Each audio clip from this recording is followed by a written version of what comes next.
Eccoci ad una nuova edizione di Dai Roma News. Queste sono le notizie.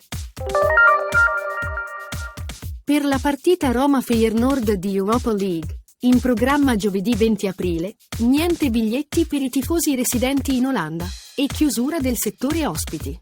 Questa la decisione definitiva adottata al termine del Comitato Provinciale per l'Ordine e la Sicurezza Pubblica in Prefettura, dal viceprefetto vicario di Roma, Raffaella Moscarella.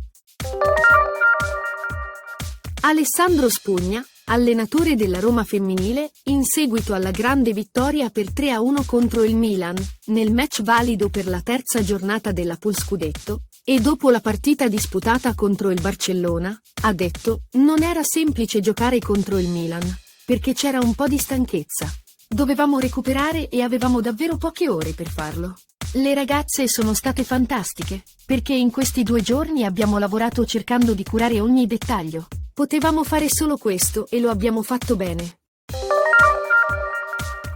Sono 100 le partite in Serie A del difensore inglese. In effetti, contro la Sampdoria, Chris Smalling ha raggiunto le 100 presenze con la squadra della Roma. Questo potrebbe essere anche il viatico verso il futuro. Infatti, la situazione che riguarda il rinnovo di contratto dell'ex Manchester United e il cordiale dialogo aperto fra le parti sembra far presagire all'ottimismo.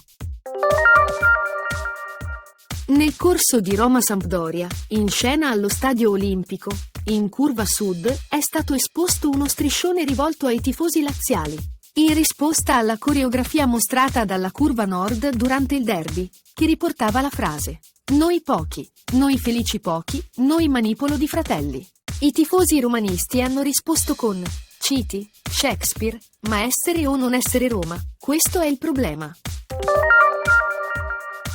Il sindaco di Roma Gualtieri aveva annunciato che entro il mese d'aprile la Roma avrebbe superato lo snodo per la delibera sul pubblico interesse del progetto dello stadio, che dovrà essere portata al voto dell'Assemblea Capitolina. Purtroppo nelle ultime settimane ha dovuto registrare un rallentamento nei lavori delle commissioni, che sono propedeutiche al raggiungimento dell'obiettivo.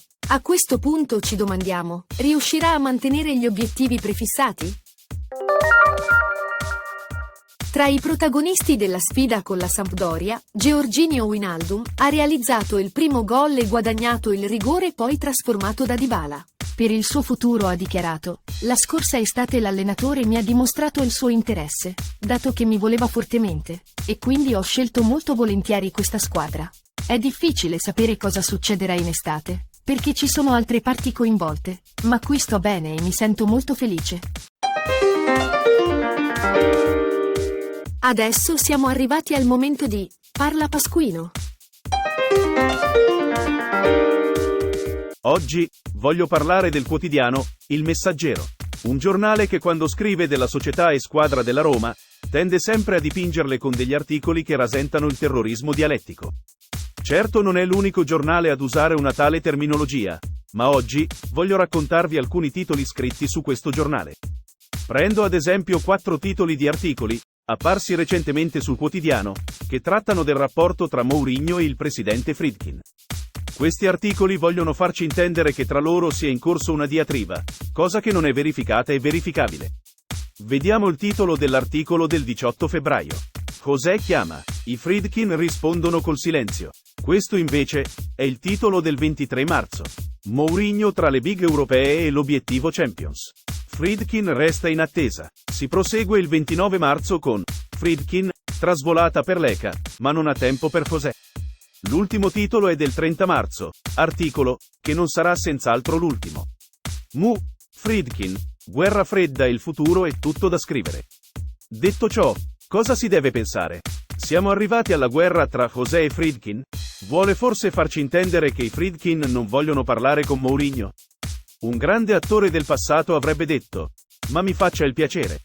E aggiungo io: forse il giornalista è troppo giovane e non ha conosciuto la vera guerra fredda. Probabilmente il cronista non sa cosa abbia significato per la nostra società a quel periodo.